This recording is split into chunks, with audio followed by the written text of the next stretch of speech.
Welcome to Create Wealth Through Franchising. I'm your host, Kim Daly.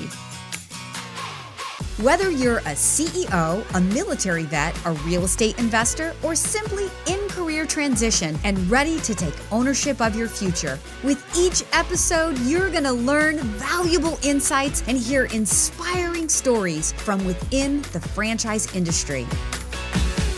On that note, my guest stories are their own, and as a franchise consultant, I do not make personal brand endorsements or earnings claims, but I do educate, motivate, and inspire dreams. Now, on to the show. Welcome back to Kim Daly TV and Create Wealth Through Franchising. Our special guest with us here today is all the way from Katy, Texas. His name is Brent Berridge. Brent, welcome to the studio of Kim Daly TV. Hey, thanks, Kim. Glad to be here. I'm excited to have you here to tell your story of being a multi-territory Pool Scouts franchisee. Now, the followers of Kim Daly TV are not strangers to Pool Scouts because I've had some of your fellow franchisees share their stories, but we want to hear your story, Brent. Like, what was happening in your life 5 years ago or so when you said, I gotta make a change, and you started thinking about a franchise? Yeah, it's probably not an unusual story. I think, like a lot of people who get into franchising and business ownership, it's something that I think most people just have in them. And I don't think anybody just wakes up one day and says, "Oh, hey, I want to own a business and run a business." And for me, my dad, he had his own business when I was a kid, and I used to go to work with him. And I don't know, there was something about it that was always in me that I admired that about him. I liked that he was trying to do something on his own. And so throughout my life, I always thought, at some point, I'd really like to own my own business. And I was in the military, got out of the military, and went right to work shortly thereafter, and went and worked for a good company, had a good job, went to school, got my degree, and was doing really well. But always had that in the back of my mind that, I think there's something that I would like to do, but I never really knew what it was. I knew that I wanted to do something, but I didn't know what it was. So it seems like every 2 or 3 years, something would come across that I was like, "Ooh, what's this?" And I would look into it.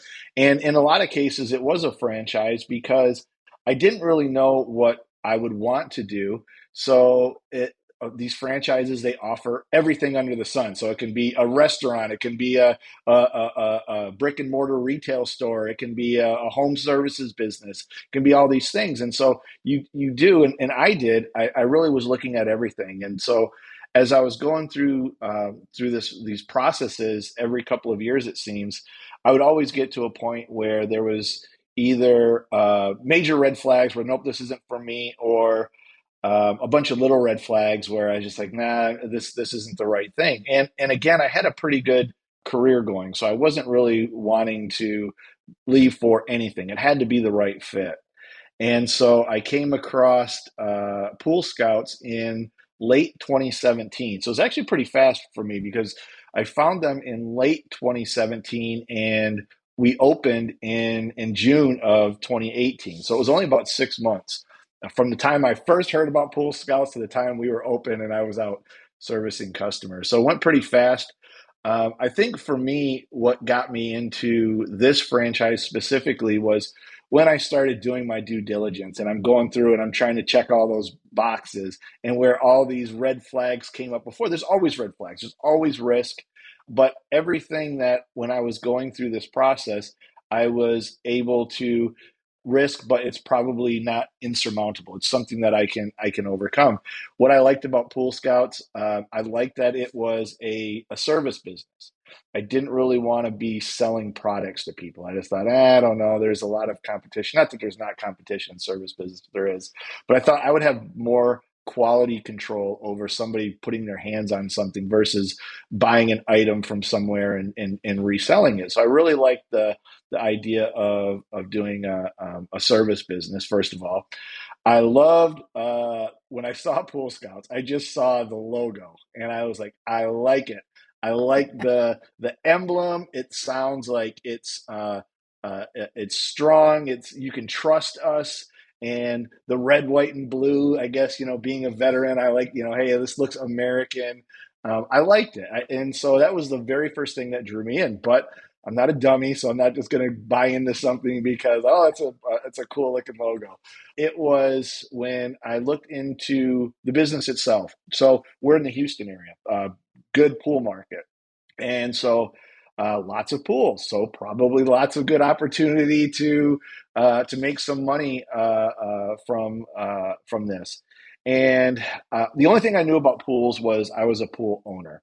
And so I was like, well, I take care of my pool. I understand it a little bit. I don't think that it is that hard of a thing to get into. So it's probably something I can learn. I'm a pretty smart guy. I can probably figure a lot of this stuff out. But it's nice to know that you get this support from the franchise. So hey, what I don't know, they're going to be able to teach me. So did you, I mean, you're off to, this is like amazing introduction here. So I want to go back to before I even ask my question. I Sure, love the legacy setup, right? Like so many times, Brent, I've interviewed people and they say, oh, I was the child of an entrepreneur, or, they're actually looking to be the role model to their own children and create that legacy, sure. because there is that statistic out there that children of entrepreneurs go on to become entrepreneurs. So being that role model for your own kids is awesome, and so that's great that you had that in you. I'm very curious, actually, before we come back to the point where you just left off. I want to rewind the tape a little bit. So oftentimes in my 21 years of being a franchise consultant and working with people, I feel like when they look at companies and they don't do it, it's not really because they couldn't find the right franchise. Most of the time, it's because they themselves weren't really ready. Was there something that happened? Like, was the industry you were in a little bit shaky?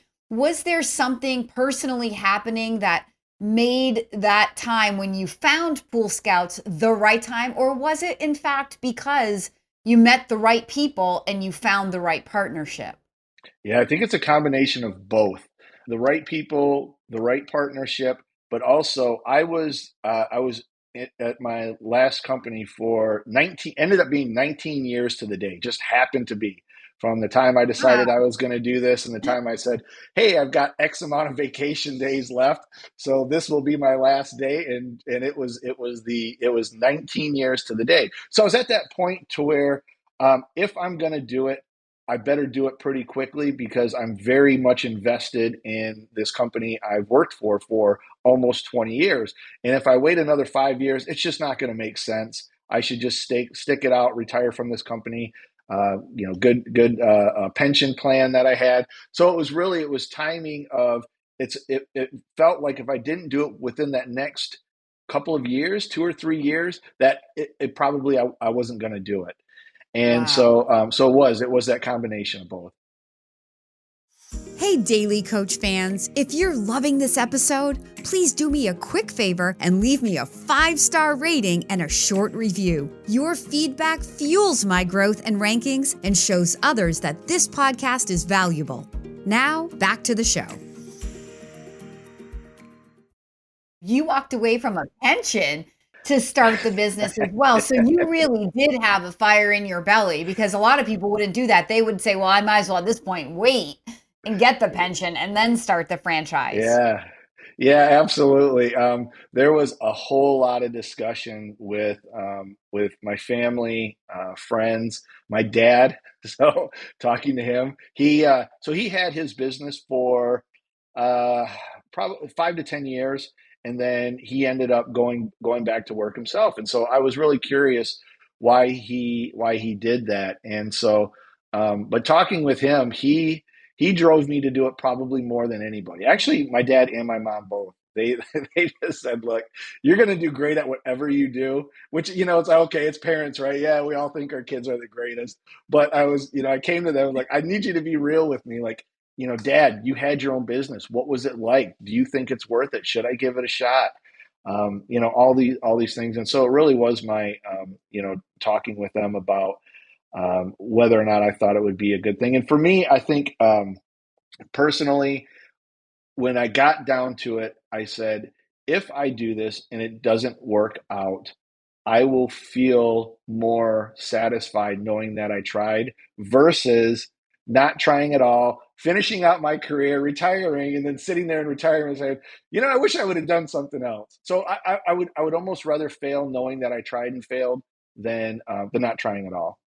That's amazing, Brent. That's amazing. Okay.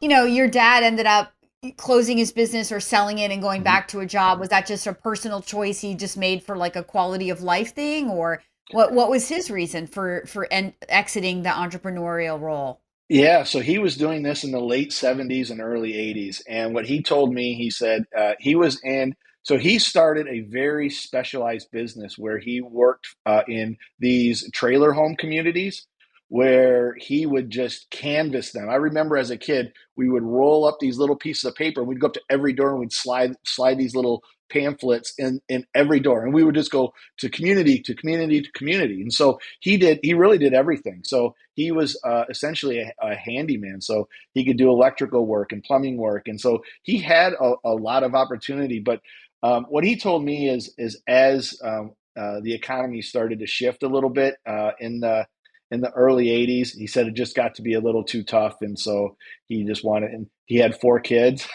And so Mhm. he's like, I just want something a little more secure. And so he ended up, and so this was up in Michigan. And at the time, it was still pretty easy to go get a good job at one of the auto manufacturers. And so that's what he did.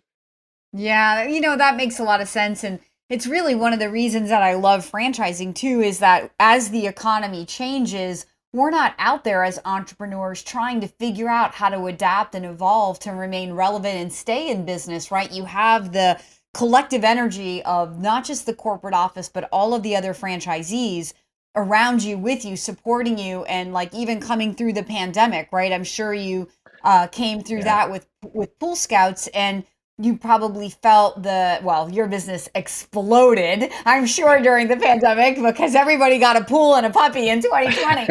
But but nonetheless, I mean, the idea is that, in franchising, you're in business for yourself, but not by yourself. And so those worries that even candidates have right now.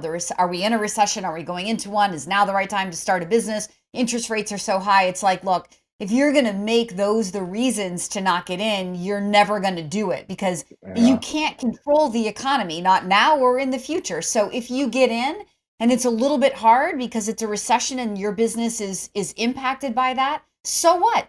You have the muscle and the strength so that the next time it happens, because it will happen again, you're like, I don't care. I know how to get through it, right? And if you plan to be a business owner for any length of time, you will have to develop skill to handle whatever the economy brings to you. So it's like when you're ready, dive in. And if you're doing it in a franchise, you're not out there on your own. You have the collective intelligence of the group of people working together to solve the ongoing problems of the business. That's the greatest advantage. So I love that setup. So now I'm going to take you back before I Sure. interrupted you.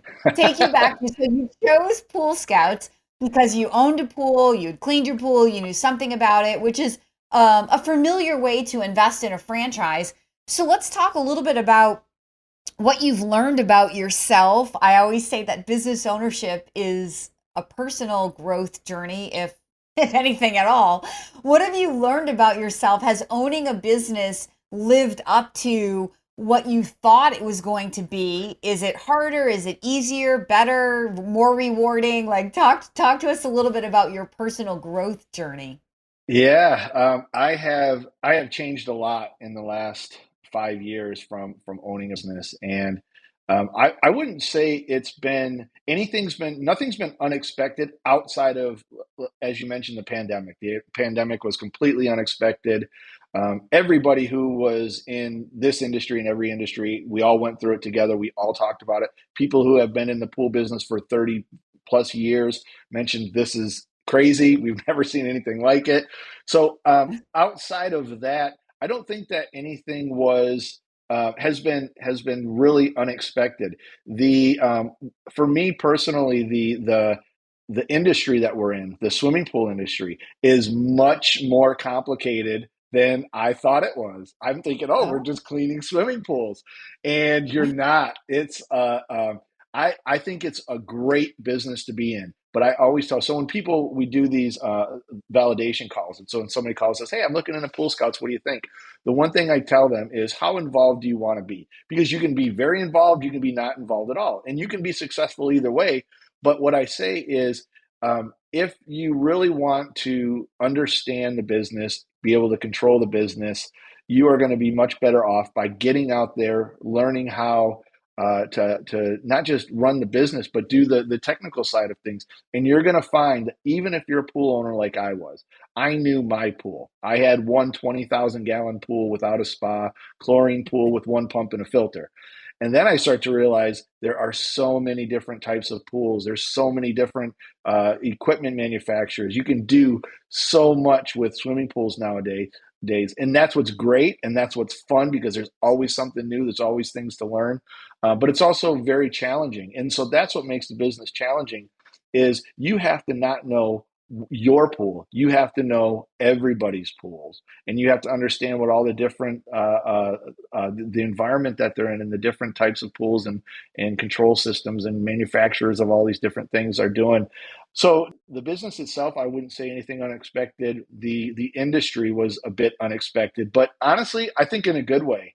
I think the opportunity is more than what I initially thought, because I thought we were going to clean swimming pools, and we do so much more than that. We do things today that I didn't even know were a thing 5 years ago. That's When we amazing. drain and acid wash and chlorine wash, and we upgrade these controls, whole equipment pads and control systems, and we have all these different types of technicians that can do all these different things, and it's great. Hey, Daly Coach fans, if you're ready to begin your own journey to find the perfect franchise, please email me right now at inquire@kimdaly.tv. My services are totally free for you. That's inquire@kimdaly.tv. Now, back to the show. Yeah, so you scaled your business. Let's talk about the technicians. Sure. You scaled your business now to 4 territories. So, have in the military, did you develop the leadership skill for that, or have you been developing your leadership muscle as you've been growing out your business to 4 territories? Yeah, absolutely. Being a veteran, I think a lot of times that's what people want to ask is it helpful? And it 100%. And I think it is, because I don't I don't think it matters what branch of the military you are in. I think the military teaches you how to accomplish a task. So you have a mission, you have to complete the mission, you have to be successful. And it doesn't matter if you're in the Army, Navy, Air Force, Marine, it doesn't matter. They're all teaching that. And I think that's where veterans learn that, hey, we got to a pandemic, it's 2020. Uh, all of a sudden business is booming, but now I've got a million people who want my services, but I can't get products for all these things. And you just have to figure it out. So yeah, so it definitely has been something that's helped me. But my leadership style uh, before I started this was a little bit more. I don't know. You want to say like I was like a little bit like a bulldog, where we just got to get things done. We just got to get things done. And then I realized pretty quickly that there's so many different types of people and personalities, and so you have to find people who are a right fit, because you might hire somebody thinking that, hey, they're going to do this, when you find out shortly thereafter that they're not a good fit in that role, but they are a good fit in something else. So I've had to really kind of adjust how I manage people, how I coach and train, and look for finding the right people and the right fit, not just, is this a good person, good or not. And I think initially that was a big mistake that I made, is you bring somebody in, I just immediately think, nope, this isn't a good fit, and then you move on to somebody else. Whereas if I probably would have taken some more time to coach and train, would have realized that in some of those cases, those people probably could have been useful, just in a little bit different role. Yeah, that's good though. I like it. I mean, there's no right or wrong. It's just a growth journey, right? And you're just getting better and better at what you do. So what are you looking forward to as continue to grow? Like, are you a dad? Are you leaving a legacy behind you to your children? Yeah, so I'm not. So my wife and I, we've been together for it's getting close to 20 years now, and we never planned to have kids. And I guess it's kind of like if you're going to start a business, when's the right time? And so it's same thing if you're going to have kids, when's the right time? Well, it's never the right time. And so we never planned for it. We just always said, hey, if we have kids, great, but we didn't really care enough. It's probably a horrible thing to say. My mom, she would be totally cringing. She'd be like, yes, I know, because we talked about All it right, we often. won't let your mom hear this, Brent, okay? Yeah, yeah, but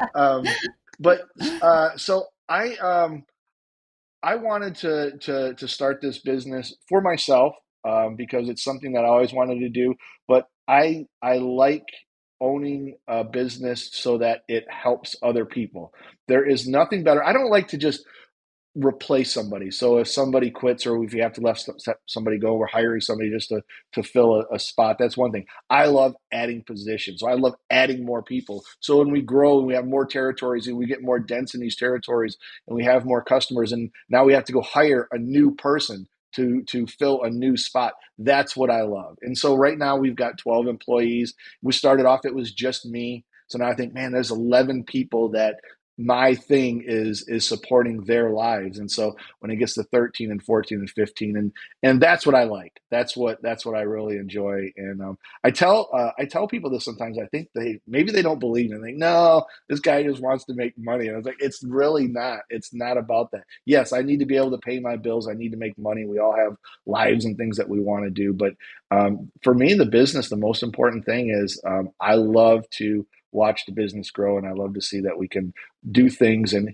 help our customers first of all, but also our employees, help them. We've got one, we're a husband and wife. They both work for us, and so we are their Wow. sole income. And I think about that sometimes, like all their incomes for them to pay their mortgage and buy groceries and all those things. It comes from us, and I like that, and I'm very proud of that. So that's, for You me, that's should be. certainly important. That's amazing, Brent. I mean, that gives me goosebumps for you because, right, like obviously we own businesses to make money, but when the focus is on making money, I feel like you'll be chasing money forever. But when the focus is on serving other people and not just your customer, but your employees, and a Yeah, business where your employees kind of are your first customer, that's what's going to lead to that success, the financial success if your employees are doing, a good job for you. But to your point, there's more to success equation and business ownership than money. There's this like sense of personal satisfaction. And I'm sure for you, since you knew for years that this is what you wanted to do, when you do take the time to reflect on a husband and wife both working in your business because you dared to follow your dream, you've created an opportunity for other people to live their life through yeah, your business. Like that's amazing. it Like is. that's It like the really best is. gift. Yeah, that's the best circle of like not to be corny, but the best circle of love you could ever like create. I mean, how amazing. Yeah, God bless you. That's like so fun. it is. I mean, I love everything that you've talked about today. Look, my show is the Storytellers Podcast because you, the franchisee, you tell the best stories. The people that are out there on the sidelines thinking, should I invest? What's the right business? They want to hear from you. The franchisor can tell them all the whys. Kim Daly, the consultant, can tell them all the whys. But when they hear your why and they hear what's making you get out of bed every day and keeping you excited and growing, that's what resonates the most with people. So I guarantee you that what you just said inspired somebody who's listening to this today. It's amazing, which is the whole point of interviewing you. So thank you so much for being my special guest here today on Kim Daly TV.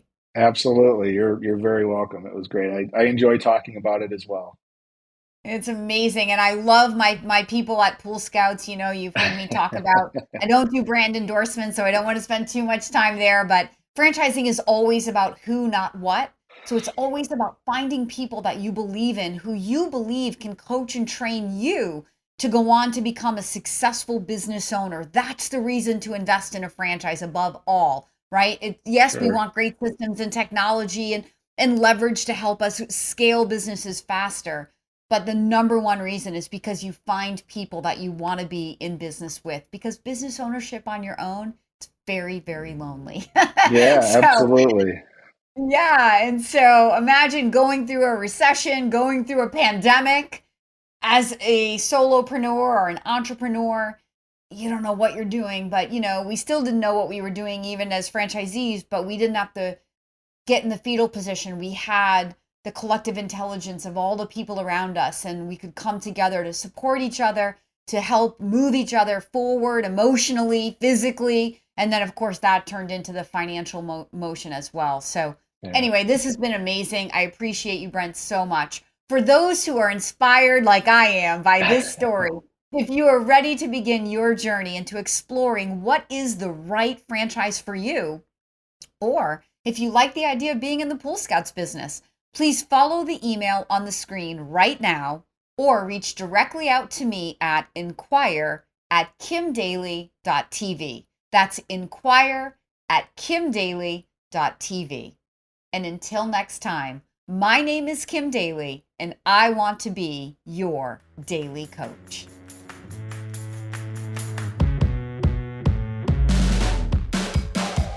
You can find more content just like this on my YouTube channel at kimdaly.tv. And if you're inspired to take the next step to explore franchises matched to you, please email me right now at inquire@kimdaly.tv. That's inquire@kimdaly.tv.